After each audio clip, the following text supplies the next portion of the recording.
لنا أستغفر الله الذي لا إله إلا هو الحي القيوم وأتوب إليه ইছলাম ধৰ্মাৱলম্বী লোকসকলৰ পবিত্ৰ ৰমজান মাহ উপলক্ষে তেওঁলোকৰ যি সমূহীয়া ইফতাৰ সেই সমূহীয়া ইফতাৰৰ এক কাৰ্যসূচী আমি দেখুৱাব বিচাৰিছোঁ আৰু মই বৰ্তমান উপস্থিত আছোঁ তেজপুৰৰ বহু পুৰণি বাৰিকা চুবুৰী যি মছজিদ এই মছজিদত মই উপস্থিত আছোঁ আৰু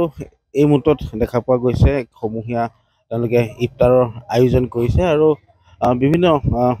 অঞ্চলটোৰ বিভিন্ন ব্যক্তিৰ অংশগ্ৰহণৰ লগতে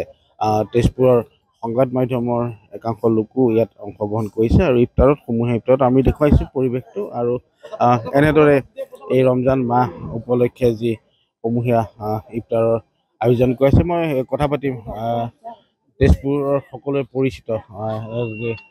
নাট্যশিল্পী তাজ হুছেইন আছে কি ক'ব আজি ভাল লাগিছে আমাৰ তেজপুৰৰ বাৰিকা চুবুৰী মুছলিম গাঁৱে বিশেষকৈ যুৱ সমাজে প্ৰতি বছৰে এই সমজুৱা ইফতাৰৰ আয়োজন কৰে আৰু এই ইফতাৰত সমাজৰ বিভিন্ন স্তৰৰ লোকক আমন্ত্ৰণ কৰে সকলো আহে একেলগে ইফতাৰ কৰোঁ এইবাৰ আমাৰ যুৱকসকলে সাংবাদিক বন্ধুসকলক নিমন্ত্ৰণ কৰিছে তেখেতসকলো আহিছে আমাৰ ভাল লাগিছে আমি এইকাৰণে তেখেতসকলক নিমন্ত্ৰণ কৰিছোঁ কাৰণ আমি জানো যে তেজপুৰৰ সাংবাদিকসকল অকল সংবাদ বুটলি ফুৰতে নহয় সমাজৰ যিকোনো কামত তেওঁলোক জড়িত বিশেষকৈ আমাৰ শিল্পকৰ্মত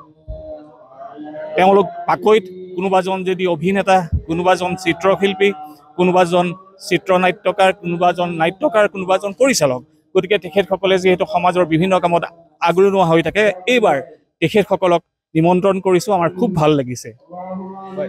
স্বাভাৱিকতে তেখেতে কোৱাৰ দৰে এক সুন্দৰ পৰিৱেশ আৰু এই যি সমূহীয়া ইফতাৰ অংশগ্ৰহণ কৰিছে আৰু এই মুহূৰ্তত দেখা পোৱা গৈছে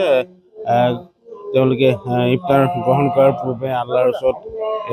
তেওঁলোকে সকলোৱে দুৱা মাগিছে আৰু এনেদৰেই পবিত্ৰ এই যি ৰমজান মাহ আৰু কিছুদিনৰ পিছতে যিহেতু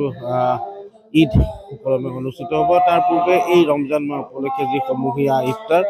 তাৰ পৰিৱেশ আমি দেখুৱাৰ চেষ্টা কৰিলোঁ আপুনি বিচৰা বাতৰি পাব কেৱল নিউজ 18 এপত নিউজ 18 এপ ডাউনলোড কৰিবলৈ স্কেন কৰক এই QR কোড